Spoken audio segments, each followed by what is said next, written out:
Milford has never been a place of big secrets. With a population of just over 8,000, one main street, 2 traffic lights, and a church on every corner, it was a typical American town where everyone knew everyone else. Here, reputations were built over decades and destroyed in a single day. That was why Richard Harris guarded his secret so carefully. At 52, Richard was the epitome of success by Milford standards. His construction company, Harris Construction, was the largest employer in the county, and his Victorian mansion stood on Hill Street as a monument to local prosperity.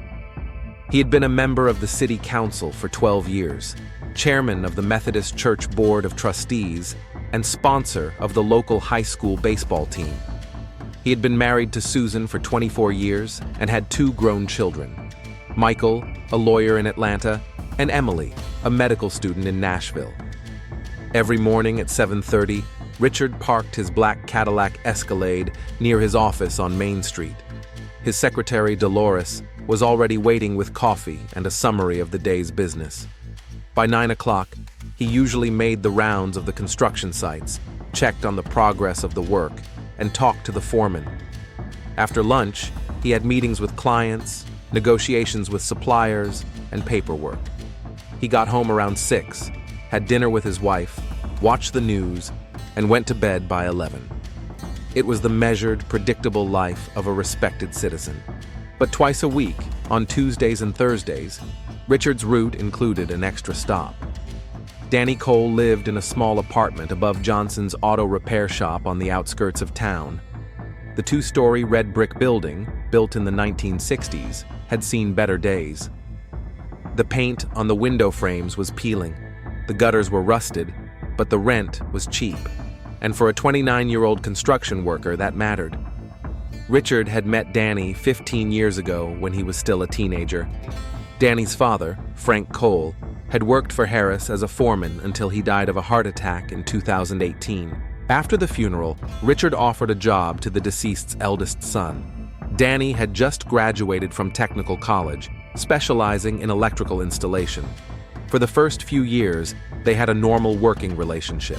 Danny proved to be a reliable, conscientious worker who quickly mastered all the intricacies of the profession.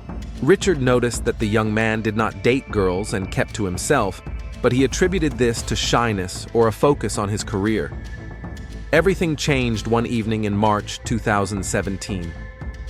Richard stayed late at the construction site of a new shopping center, sorting out problems with contractors. Danny stayed to help with the paperwork. They worked late, drinking beer from the fridge in the shed. They talked about their plans, about life, about how boring a small town can be for a young man. "You know, Mr. Harris," Danny said, leaning back in his plastic chair, "sometimes I feel like I'll never be able to be myself in this place. Too many people watching, too many expectations." "What do you mean?" Richard asked, though deep down he already knew. "You know what I mean." Danny looked him straight in the eye. "I'm not like the other guys in town, and I think you know that too." That conversation lasted until 3 in the morning. They talked about everything: their fears, their loneliness, what it was like to hide their true nature in a place where any unusual behavior could become the subject of gossip. By dawn, a bond had formed between them that would change both their lives. For the next 7 years, they met in secret. Twice a week, Richard would stop by Danny's place under the pretext of discussing work. On weekends, they would sometimes get out of town to neighboring counties where no one knew them. Richard bought Danny gifts, but nothing too expensive or conspicuous. He helped with the initial deposit for his apartment and arranged better health insurance through his company.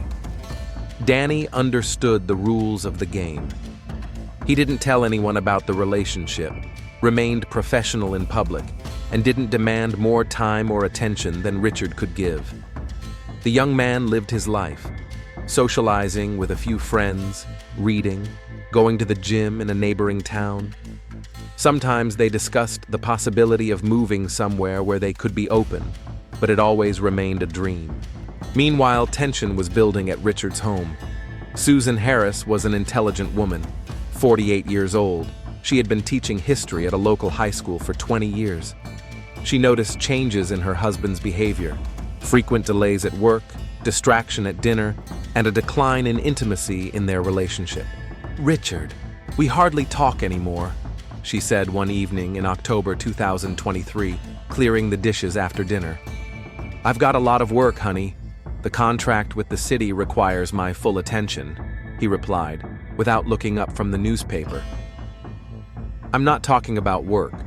I'm talking about us. When was the last time we just sat down and talked about something important, not bills or weekend plans?" Richard put down the newspaper and looked at his wife. Susan was still an attractive woman, blonde hair with just a hint of gray, kind brown eyes, a figure she could be proud of. She deserved better than a life with a man who couldn't give her his all. "You're right. I'm sorry. It's just this project." He stood up and put his arms around her shoulders. "Everything will calm down next week. Shall we go somewhere for the weekend?" Susan smiled, but her eyes remained sad. "Okay, I'll book something in the mountains." But the weekend didn't help. Neither did subsequent attempts to restore intimacy. Richard tried, but he couldn't shake the feeling that he was playing a role, putting on a mask of the perfect husband. Susan sensed this, though she didn't understand why. The third complicating factor in Richard's life was Tommy Cole, Danny's older brother. At 33, Tommy was the complete opposite of his younger brother. While Danny was calm and reliable, Tommy was quick-tempered and unpredictable. Drug addiction had ruined his life in his 20s. He had lost his job, his marriage had fallen apart, he was in debt, and he had served time in prison for petty theft. In early 2024, Tommy got out of rehab and tried to get his life back on track. Danny helped him as best he could, letting him stay in his apartment temporarily and getting him a job with one of Harris's contractors. But Tommy was observant, even too observant for his own good. "I wonder why the boss stops by so often," he said to Danny one January evening as they sat in the kitchen playing cards. "Work stuff. I do electrical work on most of his projects," Danny replied, without looking up from his cards. "Work stuff at 8 p.m. on Thursdays, every week?" Tommy grinned. "Bro, I don't understand a lot about your life, but I'm not blind." Danny put his cards on the table and looked at his brother intently. "What are you getting at?" "I'm not getting at anything, just observing. Richard Harris is an important man in this town. Rich, influential. I wonder what he could want from a mere electrician." "Tommy, relax. I don't care what you have with him. I'm just saying that a relationship like that could be valuable to the right person." After that conversation, Danny couldn't settle down. He understood his brother's hint and knew that Tommy, despite his attempts to change, still thought in terms of profit and opportunity. Drug addiction had taught him to see every situation as a potential source of money. That evening, Danny called Richard. "We need to talk. Seriously." "What's wrong?" "Not over the phone. Come over tomorrow after work." Richard heard the alarm in his lover's voice and realized that their carefully constructed world was beginning to crack at the seams. It was a particularly cold February morning. Richard sat in his office, reviewing project documentation for a new residential complex, but his thoughts kept returning to yesterday's conversation with Danny. The young man looked worried, saying that Tommy was becoming too curious and asking uncomfortable questions. At 9:30, the phone rang. "Mr. Harris, this is Danny. Can we meet today? I need to talk to you." "At the usual time?" "No, earlier. After work, but not at my place. Tommy will be there. Can we meet at the old warehouse on Industrial Road, where we used to store building materials?" Richard felt his stomach tighten. Danny never asked for unscheduled meetings, especially in places like that. "Okay, 6 o'clock?" "Yes, and Richard, this is important." Richard couldn't concentrate on his work all day. Dolores commented several times on his absent-mindedness. During his lunch break, he drove home, hoping to find some peace and quiet in familiar surroundings, but instead, he stumbled upon another awkward situation. Susan was sitting at the kitchen table with her laptop open and a stack of bills. She looked up when he entered. "Richard?" What are you doing home at this hour? I forgot some documents. What about you? I have a free period today. I wanted to sort out our finances. She pointed to the screen. Something strange is going on with the credit cards. Richard's heart skipped a beat. What exactly? Charges in places you don't usually go.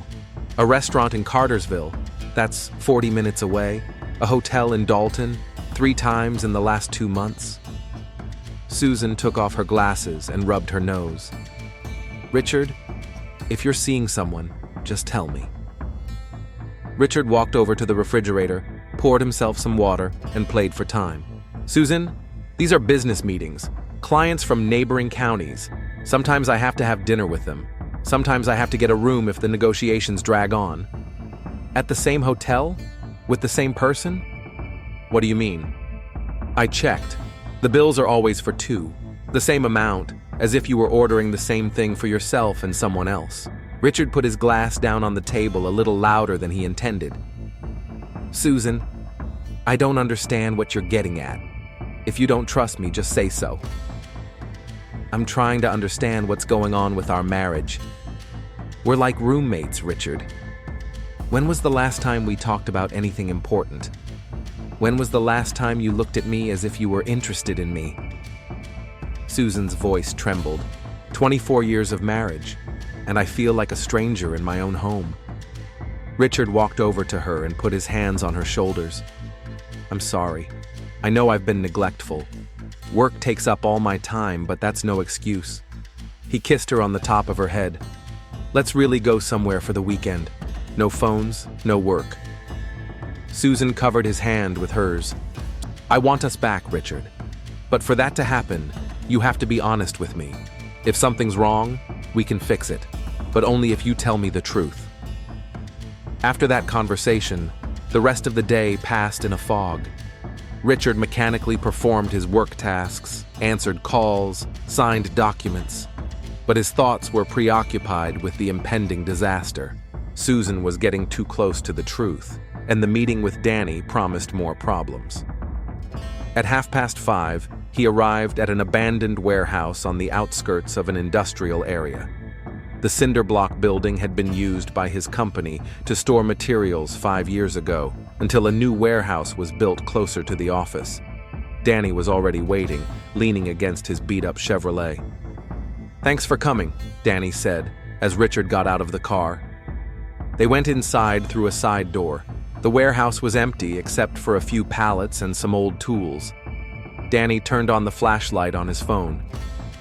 Tommy knows, he said without preamble. What exactly does he know? Everything. Or almost everything. Last night he asked me point blank if I was sleeping with you. Richard felt the blood drain from his face. And what did you say? I said it was none of his business.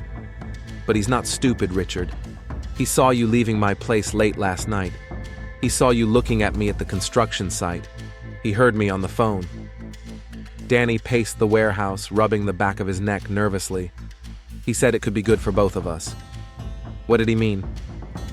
I think he's going to blackmail you.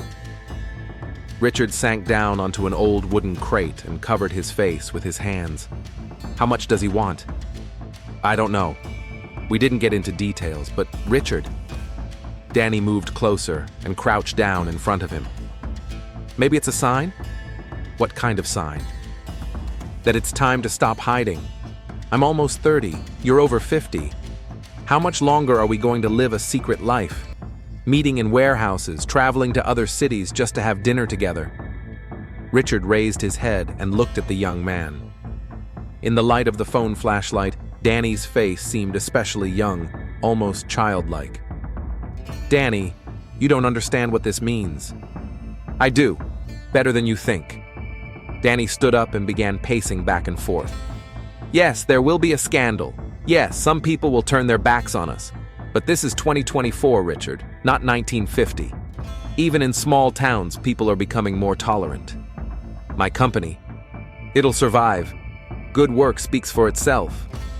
My family. Your family is already falling apart.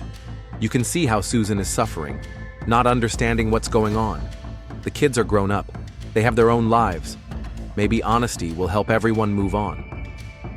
Richard stood up and began pacing toward the opposite wall. You don't understand.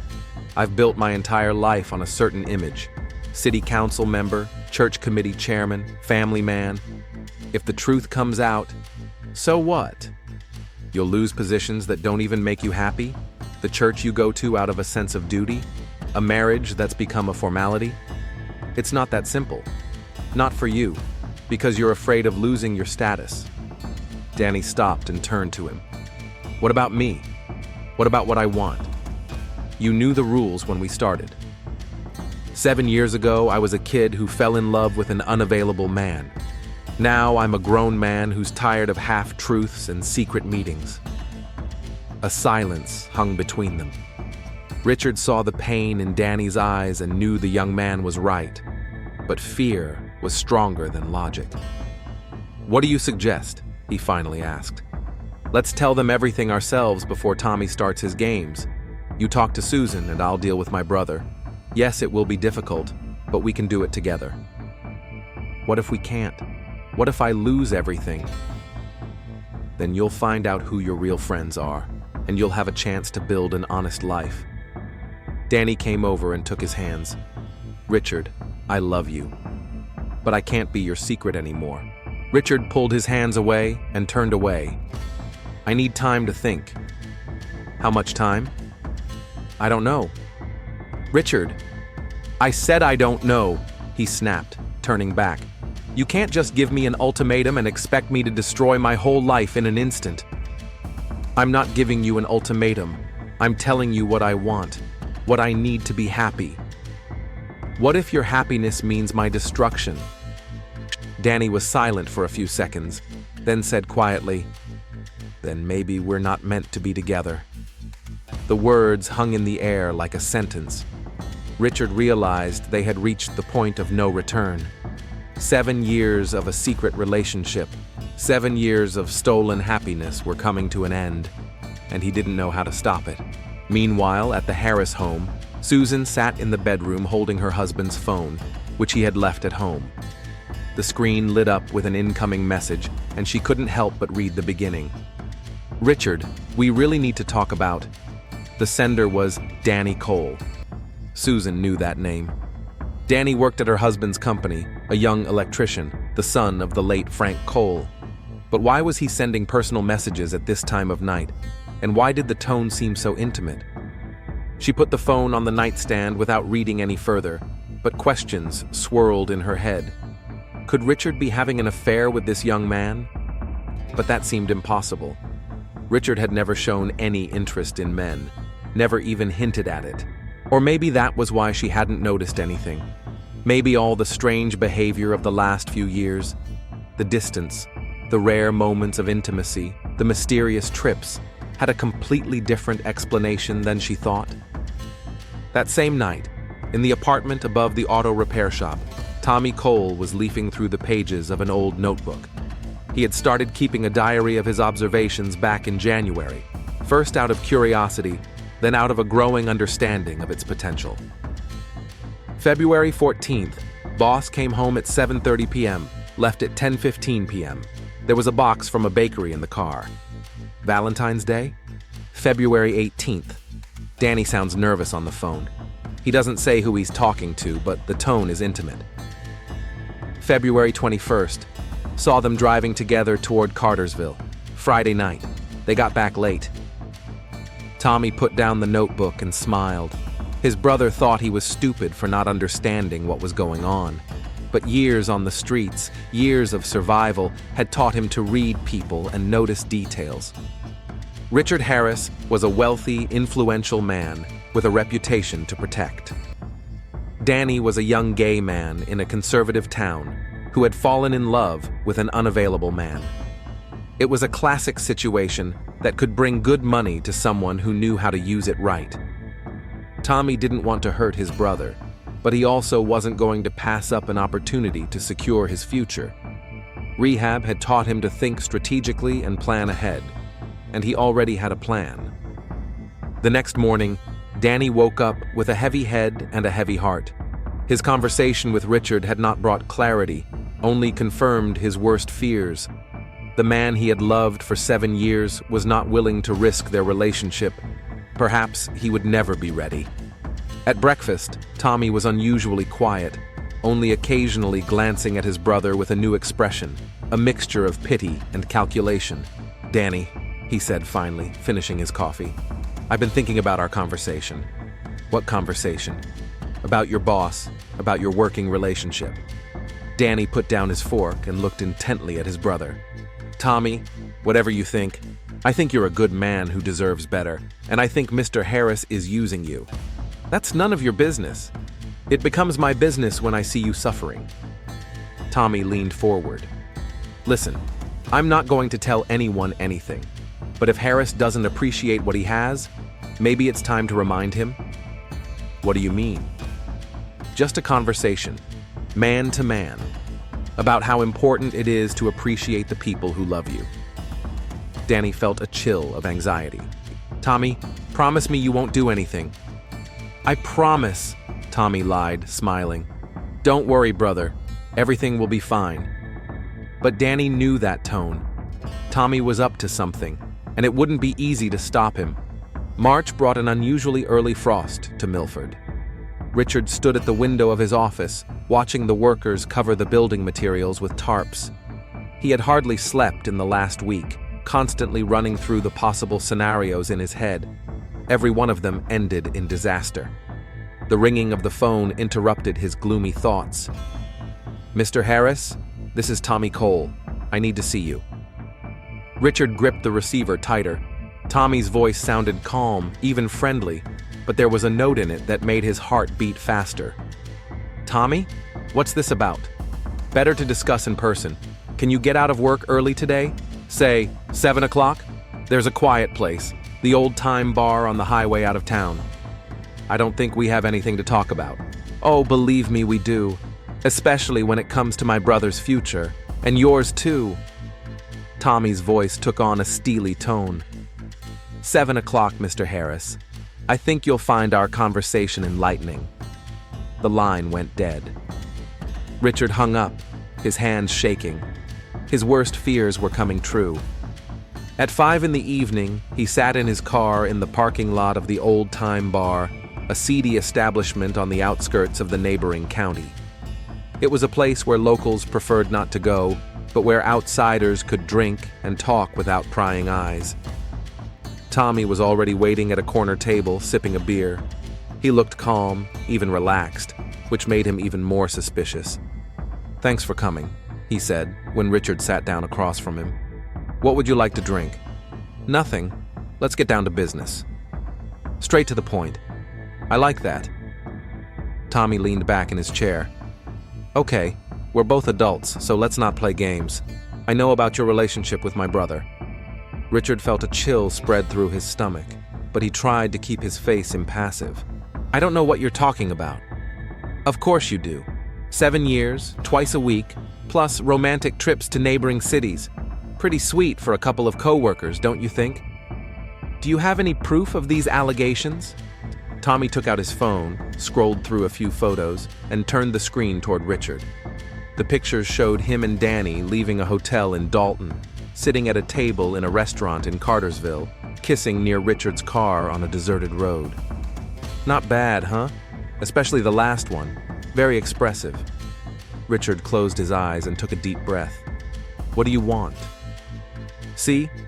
I like people who get to the heart of the matter." Tommy put his phone away. "I want justice for my brother, and some stability for myself. Translate that into money. 50,000, up front, and a job for me at your company. Not a temporary side gig, but a permanent position with a good salary." "That's blackmail. It's a business proposal, a mutually beneficial arrangement." Tommy leaned forward.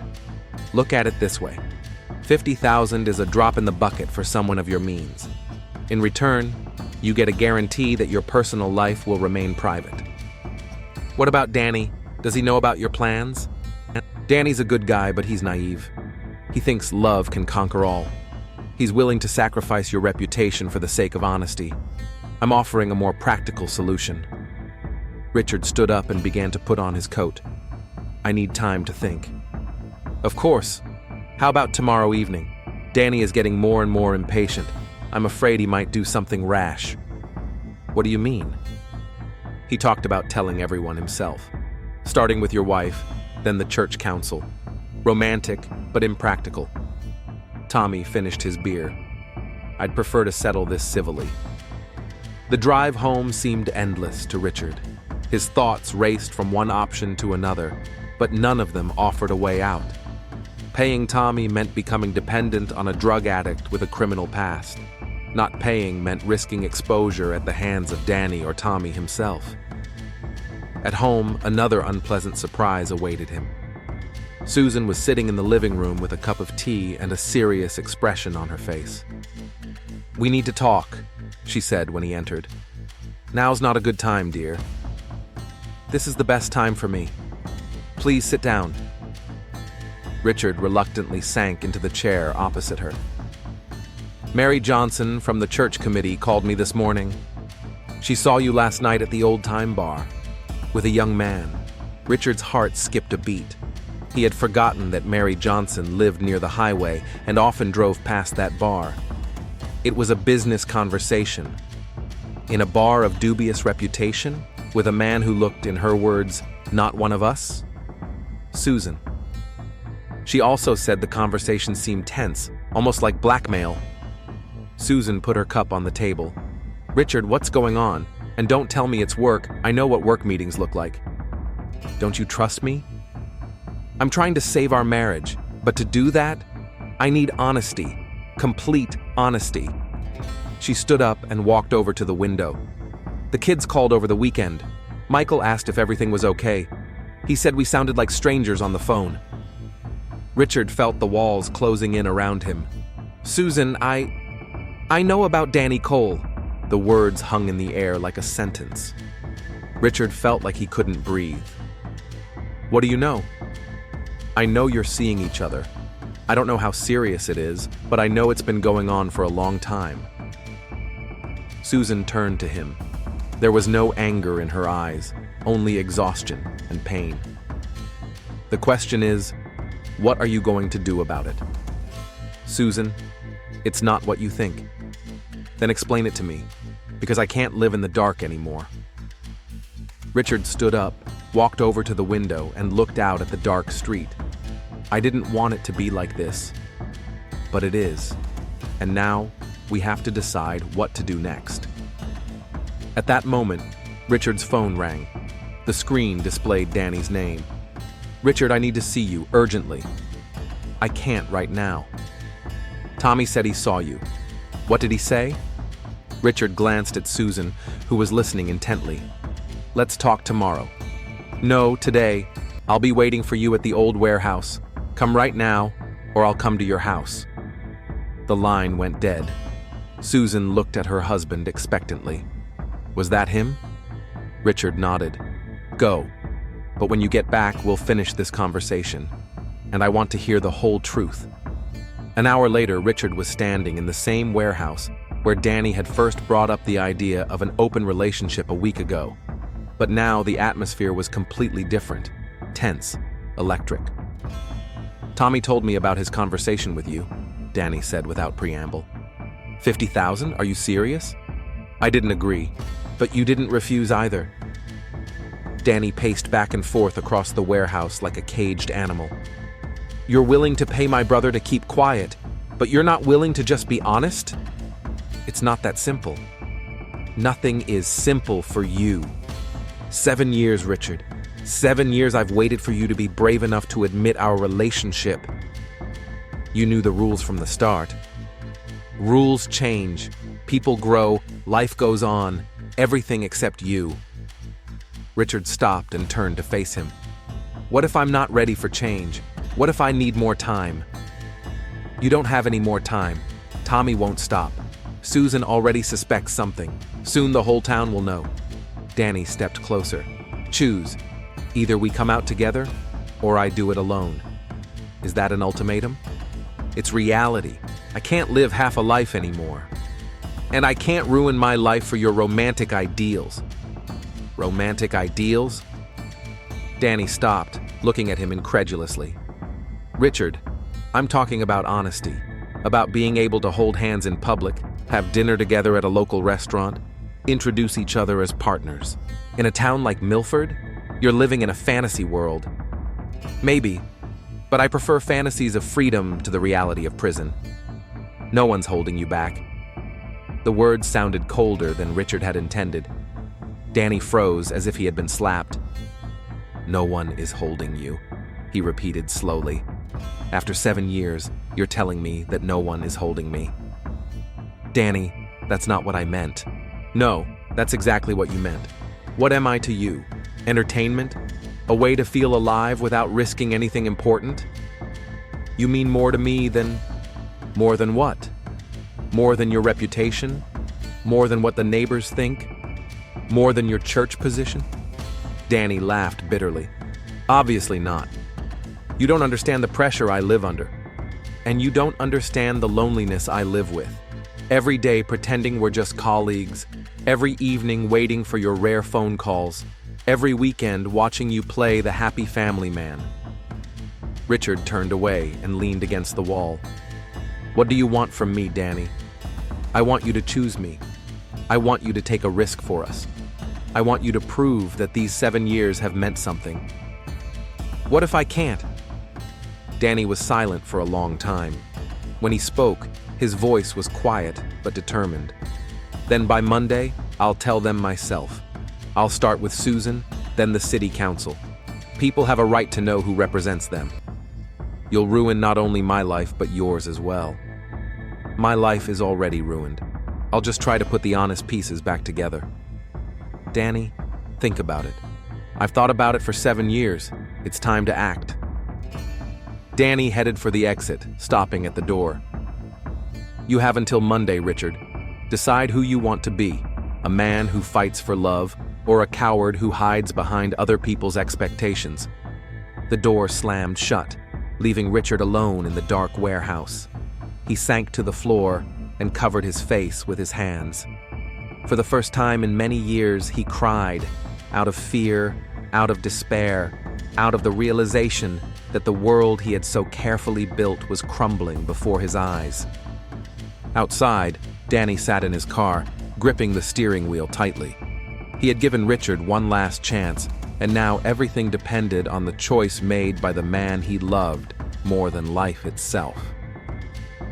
That same night, Tommy Cole received a message from Richard. "Let's meet tomorrow. We'll discuss the details." Tommy smiled as he put his phone away.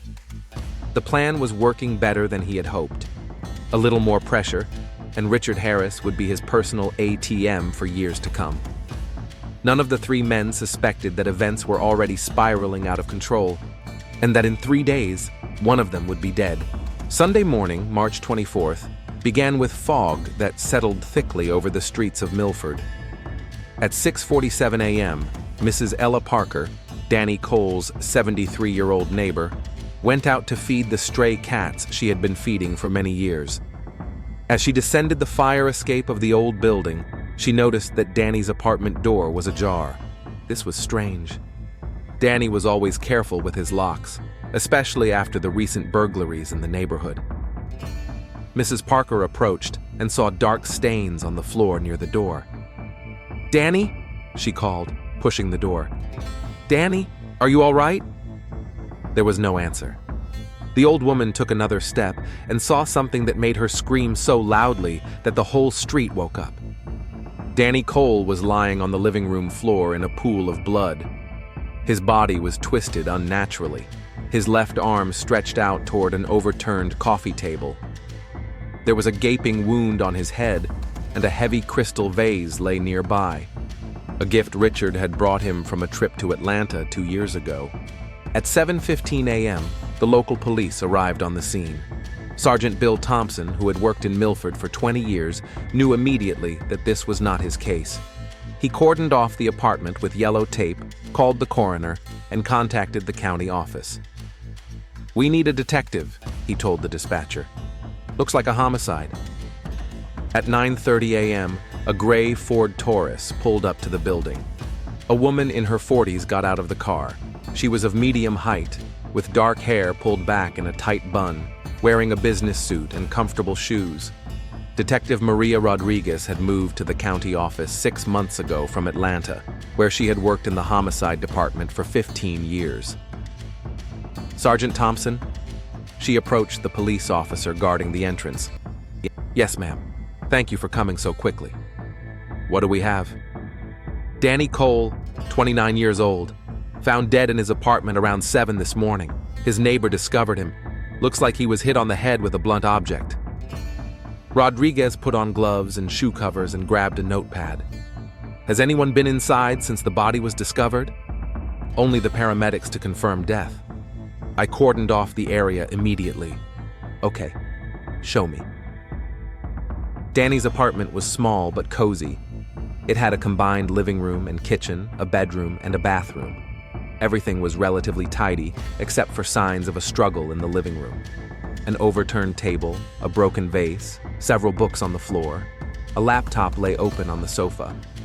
Rodriguez crouched down next to the body and examined the wound closely.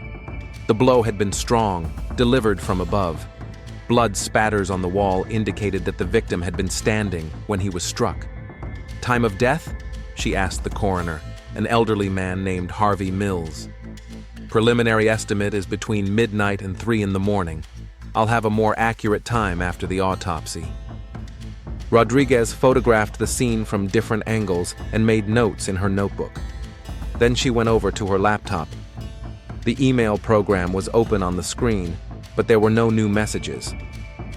"Sergeant, I need to talk to the neighbor who found the body, and any other witnesses you can find." Ella Parker sat in her kitchen with a cup of tea in her trembling hands. The elderly woman was still in shock from what she had seen. "Mrs. Parker, I'm Detective Rodriguez. I understand this is difficult, but I need to ask you a few questions." "Of course, dear. Anything that will help find whoever did this to Danny. He was a good boy." "Tell me what you saw this morning." "I get up early to feed the cats.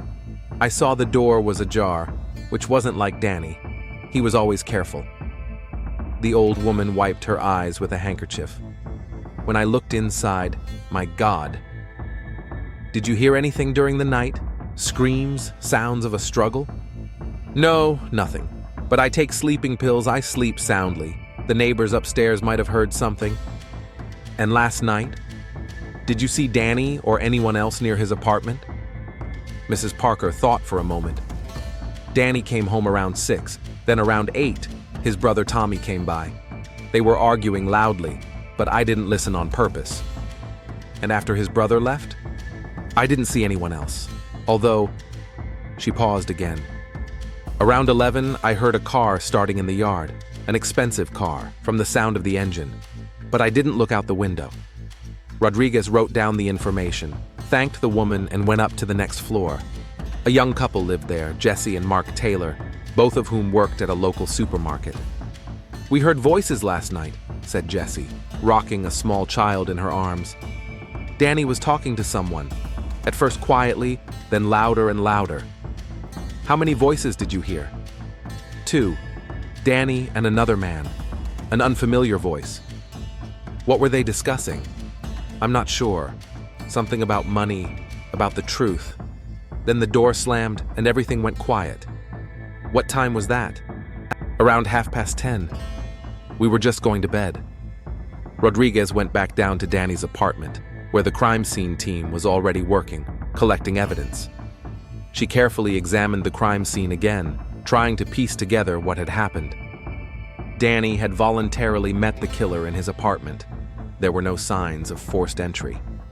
They talked, then argued. During the argument, the killer grabbed a vase and struck the victim. Danny fell, hitting his head on the edge of the coffee table.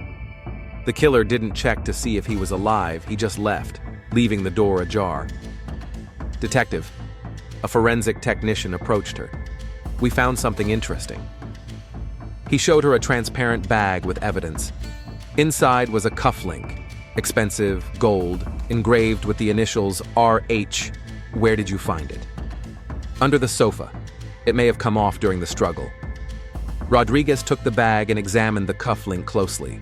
It was well made and clearly expensive. There weren't many people in this town with the initials RH. The next task was to find out who the victim knew. Rodriguez drove to the home of Tommy Cole, who lived in a trailer park on the outskirts of town. The man looked nervous when he opened the door. "Tommy Cole?" "Detective Rodriguez. I need to talk to you about your brother." "What about Danny? Did something happen?" "Can I come in?" Tommy let her into his small, messy trailer. Empty beer bottles were scattered on the table, and the ashtray was full of cigarette butts. "Mr. Cole, I'm very sorry to tell you that your brother is dead. He was found in his apartment this morning." Tommy sank down on the couch and covered his face with his hands. "God, how did this happen?" "We're investigating. When was the last time you saw Danny?" "Last night. I stopped by his place around 8. What did you talk about?" Tommy hesitated, rubbing his face. "Family stuff. Nothing important. Neighbors heard you arguing. Danny was upset about personal problems. I was trying to calm him down." "What personal problems?" "Problems at work, with his boss." "Richard Harris?" "Yes, Danny thought he was being treated unfairly."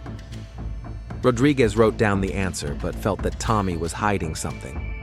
"Where did you go after you met your brother?" "Home. Nowhere else." "Can anyone confirm that?" "No. I live alone."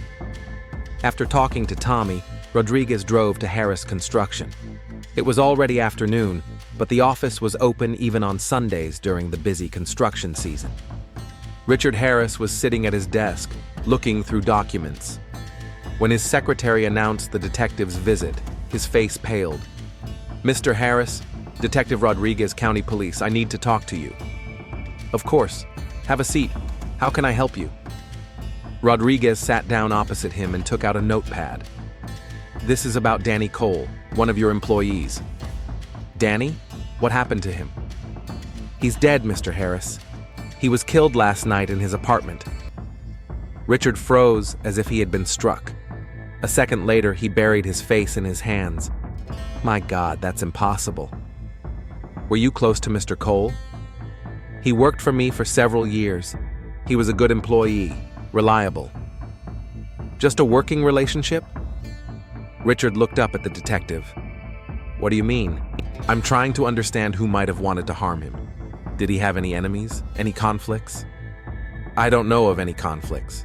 Danny was a quiet man." Rodriguez took out a bag with a cufflink. "Do you recognize this?" Richard looked at the cufflink, and the detective saw something flash in his eyes. "Recognition? Fear?" "No, I don't. The initials are RH. There aren't many people in town with those initials." "Maybe, but this cufflink isn't mine." "Where were you last night between midnight and 3 in the morning?" "At home, asleep. My wife can confirm that." "I'll talk to her. One more question. Do you have any similar cufflinks?" Richard hesitated again. "Maybe. I'll have to check." "I'd appreciate it if you did." After the detective left, Richard sat motionless, staring out the window. Danny was dead. The man he had loved for 7 years, whom he had feared losing, whom he had ultimately lost in the most terrible way. He opened his desk drawer and took out a small box of cufflinks. One pair was missing. That evening, Rodriguez sat in the Main Street Cafe, analyzing the information she had gathered. She had several facts. Danny Cole was killed between midnight and 3 a.m. The killer was someone he knew. There were no signs of a break-in. An expensive cufflink with the initials RH was found at the crime scene. Tommy Cole was hiding something about his conversation with his brother. Richard Harris was nervous and also not telling the whole story. So far, everything pointed to the victim and his employer having a relationship that was more complicated than a normal working relationship. It remained to be seen how complicated it was and who else might know about it. Rodriguez ordered another coffee and opened her notebook to a new page. Tomorrow, she would talk to Harris's wife and dig deeper into the victim's past. She felt that Danny Cole's murder was just the tip of the iceberg, beneath which lay secrets that could rock Milford to its core. Monday began with rain. Detective Rodriguez arrived at the Harris's house at 9 a.m. when Richard had already left for work. Susan greeted her in her bathrobe, her eyes red from crying. "Mrs. Harris? Detective Rodriguez, I need to ask you a few questions about last Saturday night." "Please, come in." Susan led her into the living room. "Richard said Danny was murdered. That's terrible. Did you know Mr. Cole?" "I knew he worked for my husband's company. I met him a couple of times at corporate events. A quiet, polite young man." Rodriguez took out her notebook. "Where was your husband on Saturday night between midnight and 3 in the morning?" "At home, in bed." Susan paused, then added quietly, "At least, I thought so." "What do you mean?" "I've been taking sleeping pills for several months. I sleep very soundly. Richard could have left and come back and I wouldn't have noticed." "Why are you taking sleeping pills?" Susan stood up and walked over to the window. "We have problems in our marriage, Detective. Serious problems. On Saturday night, I found out that Richard is seeing Danny Cole." Rodriguez looked up from her notebook. "Seeing in what sense?" "Romantically, they've been lovers for years." Susan turned to the detective. "Richard is gay, Detective Rodriguez, and I think Danny was going to come out." "How do you know?" "The night before, Richard got a call from Danny. He demanded to meet, said something about not being able to wait any longer. After the call, Richard was in a panic." "Did your husband leave the house on Saturday night?" "I'm not sure, but on Sunday morning I noticed that his shoes were dirty, even though it had only rained during the night, and he looked exhausted." Rodriguez wrote down the information, thanked Susan, and drove to the office. On the way, she called the crime lab. "Jim, it's Maria. What's the status on the crime scene samples?" "Something interesting. We found partial fingerprints on the vase. Not a complete set, but enough to compare. And there are fibers from expensive wool on the victim's clothes. Looks like cashmere." "Great. I'll need to compare the prints with Richard Harris." The atmosphere at Harris Construction was tense. Employees whispered about Danny's death, and Richard locked himself in his office and didn't answer his phone. "Mr. Harris?" Rodriguez knocked on the door. "I need to talk to you again." Richard opened the door. He looked terrible. Red eyes, unshaven, his suit rumpled. "What else do you want to know?" "Can we talk in private? At the station? Am I under arrest?" "Not yet, but I have some questions that are best answered on the record." An hour later, they were sitting in an interrogation room at the county police station. Rodriguez turned on the tape recorder.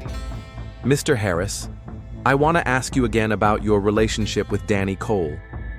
"I already told you, a working relationship." "Your wife thinks otherwise." Richard turned even paler. "What exactly did she say?" "That you were lovers. For 7 years." Richard closed his eyes and took a deep breath. "That's not true. We have witnesses who saw you together at restaurants outside the city. We have hotel bills. And there's this cufflink." Rodriguez placed the bag containing the evidence on the table.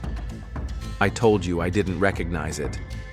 "That's strange, because a jeweler in Atlanta confirmed that he sold an identical pair to Richard Harris 3 years ago. A special order with an engraving." Richard remained silent, staring at the table. "Mr. Harris, let's try this differently. Where were you on Saturday after midnight?" "At home." "Your wife was taking sleeping pills and can't confirm your alibi." "Then you'll have to take my word for it." Rodriguez stood up and paced the room. "You know what strikes me about this case? Everyone is lying. Tommy Cole is lying about his conversation with his brother. You're lying about your relationship with the victim. Even your wife, until recently, was lying to herself about your marriage." She stopped in front of Richard. "But there are facts that don't lie. Danny Cole was killed by someone he knew and trusted. The killer wore expensive clothes. We found cashmere fibers. The killer had your cufflinks, and the killer had a motive." "What motive?" "Danny was going to tell everyone about your relationship. He gave you an ultimatum. Either you come out of the shadows together, or he would do it himself. For someone in your position, that was tantamount to social death." Richard raised his head and looked at the detective. "You don't understand the pressure I was under." "Then explain it to me." Richard was silent for several minutes. Then he spoke quietly, without looking up. "I built my whole life on a lie. I got married, had children, became a pillar of the community, all so that no one would find out who I really was. And then I met Danny. And you fell in love. He was the light in my dark life, the only place where I could be myself. But he was young and naive. He thought love could conquer all. And you knew it couldn't. In a place like Milford? Never. I would have lost everything. My business, my family, my respect. I would have been an outcast in my own town." Rodriguez sat back down. "What happened on Saturday night, Richard?" He was silent for a few more seconds, then broke down. "He called me around 11. Said he'd tell everyone tomorrow, Monday. Start with the town council, then the church. He wanted to free us both, as he put it. And you went to him. I thought I could talk him out of it. Offer him a compromise, more money, a move, anything." Richard rubbed his face with his hands, but he was adamant. He said he was tired of living in the shadows, that he wanted a real life. "And then you killed him." "No. I mean, I didn't want to. We had a fight. He said he couldn't love me anymore if I kept hiding. That he didn't care what happened to me because I had chosen fear over love." Richard stood up and began pacing the room. I grabbed him by the shoulders and tried to make him see that he was destroying not only my life, but his own. He pushed me away and said that his life had already been destroyed by 7 years of lies. And then I don't remember exactly what happened. All I remember is grabbing a vase and hitting him. Once, he fell and didn't get up. "Did you check if he was alive?" I panicked and ran away. I thought maybe he was just unconscious, that everything would be okay." Richard paused and looked at the detective. "It wasn't until morning that I realized I had killed the only person I had ever truly loved." Rodriguez turned off the tape recorder. "Richard Harris, you are under arrest on suspicion of the murder of Danny Cole." The news of Richard Harris's arrest spread through Milford like wildfire. By Monday evening, the whole town knew not only about the murder, but also about the secret 7-year relationship between the respected businessman and the young electrician. Reactions varied. The older generation was shocked and demanded severe punishment. Young people expressed sympathy for the victim and condemned the social prejudices that had led to the tragedy. The church council held an emergency meeting to expel Harris from all committees. Tommy Cole was arrested the next day on charges of extortion. It turned out that he had not only blackmailed Richard, but also tried to sell compromising photos to the local newspaper. In prison, he confessed that he never wanted his brother dead. He just wanted easy money. Susan Harris filed for divorce a week after her husband's arrest. She sold the house and moved in with her daughter in Nashville, unable to live in a town where every corner reminded her of her ruined life. Danny Cole's funeral was held in a small Methodist church on the outskirts of town. A surprising number of people showed up: colleagues, neighbors, classmates. Many said they remembered him as a kind, hard-working man who deserved a better fate. Detective Rodriguez stood in the far corner of the cemetery, watching the ceremony. It was one of those cases that reminded her why she had become a police officer, not for the thrill or the glory, but for justice for those who could no longer speak for themselves. A year later, Richard Harris was sentenced to 20 years in prison for second-degree murder. At the trial, he read a letter addressed to Danny's memory, asking for forgiveness and saying that his love was real, even if his courage had failed him. Harris Construction was sold to competitors. The new owners renamed it and continued operations, but many of the old employees left, unable to forget the tragedy. Milford slowly recovered from the scandal. The city council passed a resolution against discrimination, and the local school started an anti-bullying program. Small steps, but steps in the right direction.